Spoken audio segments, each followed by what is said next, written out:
నాకే సరిపోతుంది, స్ట్రోక్ వస్తుంది.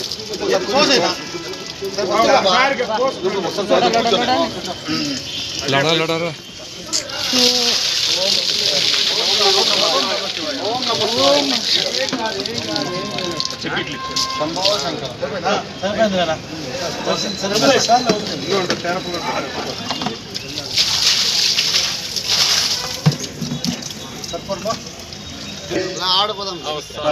డివైడ్ తీసుకోండి సార్.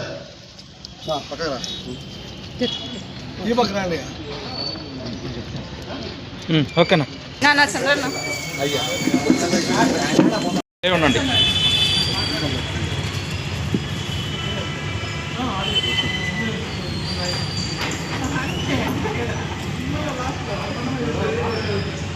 ఓకేనా? అందరికీ నమస్కారం. కూడా హృదయపూర్వక నమస్కారాలు తెలియజేసుకుంటూ, నిన్న తెలుగుదేశం కార్యాలయంలో నా పైన అభియోగం చేయడం జరిగింది. నేను కన్నమాగలపల్లిలో పెద్ద ఇల్లు కట్టుకున్నానంట. అది నా కష్టార్జితం. నేనేదో కష్టపడి ఏదో ఇల్లు కట్టుకున్నాను. దానిపైన పాత గవర్నమెంట్లో నేనేదో ఇసుక తోలుకొని ఉచితంగా ఇసుక తోలుకుంటానని చెప్పారు. అయ్యా ఒక మాజీ కౌన్సిలర్ మదన్ మోహన్ చెప్పాడు. అయ్యా నేను ఇప్పుడు చెప్తా ఉన్నాను, నేను ఆ యొక్క ఇసుకని డబ్బిచ్చి కొనుక్కున్నాను. నేను ఎక్కడ ఉచితంగా ఏ వస్తువు కూడా తీసుకోలేదు. మీకు కావాలంటే రాజేష్ నాయుడు ఆయన వచ్చి ప్రమాణం చెప్పినా చేస్తాడు.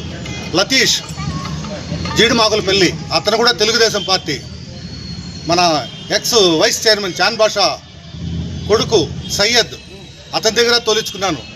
అతను కూడా వచ్చి మీకు చెప్పమంటే అతను చెప్తాడు. చిత్తూరు నుంచి నైస్ ఇసుక కావాలంటే టిప్పర్లో తోలుకున్నాను. ఇలా నేను ఇసుక డబ్బిచ్చి కొనుక్కున్నాను. నేను ఎటువంటి తప్పు చేయలేదు. నువ్వు నిన్న చెప్పావు కాణిపాకు వచ్చి ప్రమాణం చేస్తానని చెప్పావు, మీరు రాలేదు. కాబట్టి నేను ఆల్రెడీ అందరికీ చెప్పాను, నేను కాణిపాకు రెడీగా ఉన్నానని వాళ్ళ కన్వీనర్ చెప్పాను, వాళ్ళ నాయకులకి అందరికీ చెప్పాను, ఇంటిమేషన్ ఇచ్చాను. అతను రాలేదు. కాబట్టి ఈరోజు నేను శివాలయంలో ఈశ్వరుని సాక్షిగా, విఘ్నేశ్వరుని సాక్షిగా, మా కుటుంబం సాక్షిగా నేను ఏ తప్పు చేయలేదు, ఇసుక ఉచితంగా నేను తీసుకోలేదని మనస్ఫూర్తిగా ఈరోజు ప్రమాణం చేస్తున్నాను.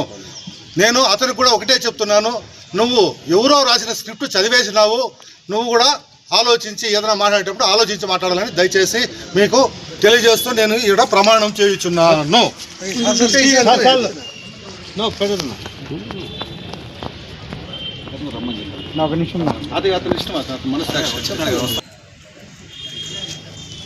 మాజీ కౌన్సిలర్ మదన్ మోహన్ కూడా నేను రమ్మని చెప్తున్నాను. నేను ఇంకా కావాలంటే ఇక్కడ గంట కావాలి, 2 గంటల సేపు కూడా ఇక్కడే ఉంటా. లేదు రేపు వస్తానంటే రేపు కూడా వస్తా. ఎప్పుడైనా సరే కాణిపాకమైనా సరే ఆంధ్రప్రదేశ్లో ఎక్కడికైనా సరే నేను వచ్చి ప్రమాణం చేయండి, నేను సిద్ధంగా ఉన్నానని ప్రమాణం చేస్తున్నాను.